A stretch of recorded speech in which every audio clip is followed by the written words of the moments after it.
അല്ല, ഇതിനകത്ത് യഥാർത്ഥത്തിൽ ഷാഫിക്ക് എന്താണ് ഉത്തരവാദിത്വം എന്നുള്ളത് എനിക്ക് മനസ്സിലാവുന്നില്ല. അദ്ദേഹം രാഹുൽ മാങ്കൂട്ടത്തിലുമായിട്ട് ബന്ധപ്പെട്ട വിഷയത്തിൽ ഒരു നിലപാടെടുത്തു. ആ നിലപാടിനോട് എനിക്ക് യോജിപ്പില്ല എന്ന് ഞാൻ അന്ന് പറഞ്ഞിരുന്നു. പക്ഷെ അതിനർത്ഥം അദ്ദേഹത്തിന് അഭിപ്രായം പറയാൻ അവകാശമില്ല എന്നല്ല. ഇതൊരു ജനാധിപത്യ രാജ്യമാണ്. ആളുകൾക്ക് വ്യത്യസ്തമായ അഭിപ്രായങ്ങൾ ഉണ്ടാവും. ഓരോ വിഷയങ്ങളെക്കുറിച്ചും വ്യത്യസ്തമായ കാഴ്ചപ്പാടുകൾ ഉണ്ടാവും. അത് തുറന്നു പറയാനുള്ള അവകാശവുമുണ്ട്. അങ്ങനെ ഒരു നിലപാടെടുത്തു എന്നതിൻ്റെ പേരിൽ മാത്രം ഒരാളെ വഴിയിൽ തടയുക, അയാൾ ശരിപ്പെടുത്തികളെന്ന് പറയുക, അയാൾ ഇതിനെ ഉത്തരവാദിയാന്ന് പറയുക, എന്താ ഇതിൻ്റെ അർത്ഥം? അപ്പം നമ്മൾ ഈ പബ്ലിക് ലൈഫിലൊരു അഭിപ്രായം പറഞ്ഞാൽ ഉടനടി നമ്മൾ അഭിപ്രായം പറഞ്ഞ ആളെ കുറ്റക്കാരനാക്കുകയും അയാളെ വഴി തടയുകയും അയാളെ ഭീഷണിപ്പെടുത്തുകയും അയാളെ ശാരീരികമായി ആക്രമിക്കാൻ ശ്രമിക്കുകയും ചെയ്താൽ ഇത് ഒരു വെള്ളരിക്കാപട്ടണത്തിൻ്റെ സ്വഭാവമാണെന്ന് കാണിക്കുന്നത്. സ്വാഭാവികമായിട്ടും ആ കാര്യത്തിൽ ഷാഫിയോട് ആണ് കേരളീയ സമൂഹത്തെ അനുഭാവം ഉണ്ടായത്. രാഹുലിൻ്റെ കാര്യത്തിൽ ഷാഫി എടുത്ത നിലപാടിനോട് വിയോജിപ്പുള്ള എനിക്ക് പോലും ഷാഫിയോട് കാണിച്ചിരിക്കുന്ന മര്യാദ കുറിച്ച് കടുത്ത പ്രതിഷേധമുണ്ട്. കാരണം ഒരിക്കലും ഒരു പൊതുപ്രവർത്തകനെ ആ നിലയിൽ നിങ്ങൾ കൈകാര്യം അഭിപ്രായ വ്യത്യാസം പറയാം, നിങ്ങൾക്ക് വിമർശിക്കാം, പക്ഷേ ഒരാളുടെ വണ്ടി തടഞ്ഞിച്ച് ആൾ ശരിപ്പെടുത്താൻ നോക്കുന്നതൊന്നും ഒരു നാട്ടിൽ, ജനാധിപത്യമുള്ളൊരു നാട്ടിൽ അംഗീകരിക്കാൻ കഴിയുന്നതല്ല. ഈ നാട്ടിൽ പോലീസ് എവിടെയാണ്?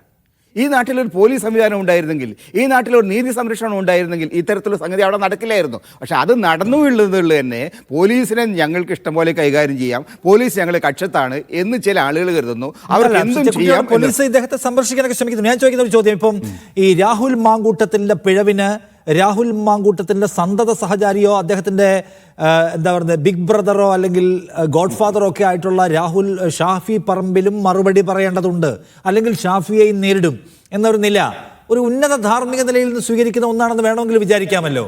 അത് ഒരു ദീർഘകാലമായി തുടരുന്ന ഒരു സമീപനമാണോ, അതോ ഷാഫിയോട് മാത്രമായി പ്രത്യേകമായ ഒരു വൈരാഗ്യ ബുദ്ധി രാഹുലിനെ കിട്ടിയപ്പോഴും രാഹുലിനെ അല്ല ഷാഫിയാണ് തീർക്കേണ്ടത് എന്ന മട്ടിൽ ഇപ്പുറത്ത് പ്രവർത്തിക്കുന്നുണ്ടോ? അതിന്റെ റീസൺ എന്തായിരിക്കും? അല്ല, എങ്ങനെയാ ഷാഫിക്ക് രാഹുലിന്റെ വ്യക്തിഗതമായ കാര്യങ്ങളിൽ, അദ്ദേഹത്തിന്റെ സ്വകാര്യ കാര്യങ്ങളിൽ ഷാഫിക്ക് എന്ത് ഉത്തരവാദിത്വം ഉള്ളത്? ഷാഫി ഇദ്ദേഹം തമ്മിൽ എന്താ ഒരു കുടുംബക്കാരോ ബന്ധുക്കളോ? ഷാഫിയുടെ മകനായിട്ടാണ് ഗോഡ് ഫാദർ എന്നൊക്കെ പറഞ്ഞാൽ എന്താ അർത്ഥം? അദ്ദേഹം ഗോഡ് ഫാദർ എന്നുള്ള കൺസെപ്റ്റ് എന്തിനാ? എനിക്ക് എന്താ പറയുക, അർത്ഥമില്ല. അവർ രണ്ടുപേരും രാഷ്ട്രീയ കക്ഷിയിൽ പ്രവർത്തിക്കുന്നവരാണ്, രണ്ടുപേരും സഹപ്രവർത്തകരാണ്. ആ തരത്തിലുള്ള എത്രയോ സഹപ്രവർത്തകർ എനിക്ക് ഉണ്ട്. അപ്പോൾ അവരുടെയൊക്കെ തെറ്റുകൾക്ക് ഞാൻ എന്തിനാ ആൻസർ പറയുന്നത്? അതൊന്നും ഒരു ശരിയായ കാഴ്ചപ്പാടല്ല. ഒരു സൊസൈറ്റിയിൽ ഓരോ ആളുകൾക്കും വ്യക്തിഗത നിലക്ക് അവർക്കുടേതായിട്ടുള്ള നിലപാടുകളുണ്ട്, അവർക്കതിൻ്റെ ചരിത്രമുണ്ട്, അവരുടെ വ്യക്തിഗതമായ കാര്യങ്ങളുണ്ട്. ഇതിനൊക്കെ അവരോട് അടുപ്പമുള്ള എല്ലാവരും ഇപ്പോൾ നമ്മുടെ കുടുംബത്തിൽ തന്നെ ഒരാൾക്ക് പ്രായപൂർത്തിയായ ഒരു മകൻ എന്തെങ്കിലും അക്രമം കാണിച്ചാൽ, തെറ്റ് കാണിച്ചാൽ പിതാവിനെ പിടിച്ചിട്ട് നിങ്ങൾ ശിക്ഷിക്കുന്നതിൽ എന്താ അർത്ഥമുള്ളത്?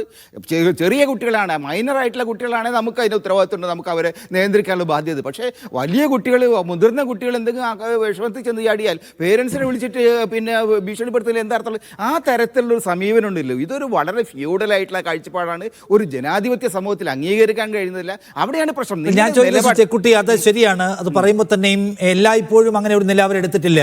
ഈ കുറ്റാരോപിതനായ മനുഷ്യനോട് ചേർന്ന് നിൽക്കുന്ന ആളും ഉത്തരം പറയണമെന്ന ഒരു പ്രത്യേക നില എല്ലായ്പ്പോഴും സ്വീകരിച്ചിട്ടില്ല. അങ്ങനെയാണെങ്കിൽ പല കാര്യത്തിലും സ്വീകരിക്കുന്നില്ല. ഇവിടെ ഷാഫി ഒരു സ്പെഷ്യൽ കേസായി ഇവർക്ക് വരുന്നത് എന്തുകൊണ്ടാണ് ഞാൻ ചോദിക്കുന്നത്? അത് അവരോടല്ലേ ചോദിക്കേണ്ടത്. എനിക്ക് എന്താ പറയാൻ പറ്റുക? ഞാൻ നോക്കിയിട്ട് ഇതിനകത്ത് ഒരു മര്യാദ അവർ കാണിക്കുന്നില്ല. അങ്ങനെയാണെങ്കിൽ മുഖ്യമന്ത്രിയുടെ ഓഫീസിലിരിക്കുന്ന ആളെ പറ്റി ഇത്രയോ പരാതികളുണ്ടായിരുന്നു, പല കേസുകളും അവരുടെ പാർട്ടിയിൽ നടപടിയെടുത്തതാണ്. അപ്പോൾ എന്തുകൊണ്ട് നിങ്ങളുടെ ഓഫീസിൽ അദ്ദേഹം വന്നിരിക്കുന്നത് ചോദിക്കാൻ ഉത്തരവാദിത്വം ഈ ഡിവൈഎഫ്ഐക്ക് മുഖ്യമന്ത്രിയോടില്ലേ? ഡിവൈഎഫ്ഐ നേരെ പോയി ചോദിക്കട്ടെ ആദ്യം. അത് ചോദിച്ചിട്ട് ഇവിടെ വന്നിട്ട് കഴിഞ്ഞാൽ നമുക്ക് അതിനെക്കുറിച്ച് ചർച്ച ചെയ്യാം. ഈ കാര്യത്തിൽ അവർ കാണിച്ചിരിക്കുന്ന മര്യാദകേടാണ്, ഒരു നിലയ്ക്കും അംഗീകരിക്കാൻ കഴിയാത്ത ഒരു നിലപാടാണ്.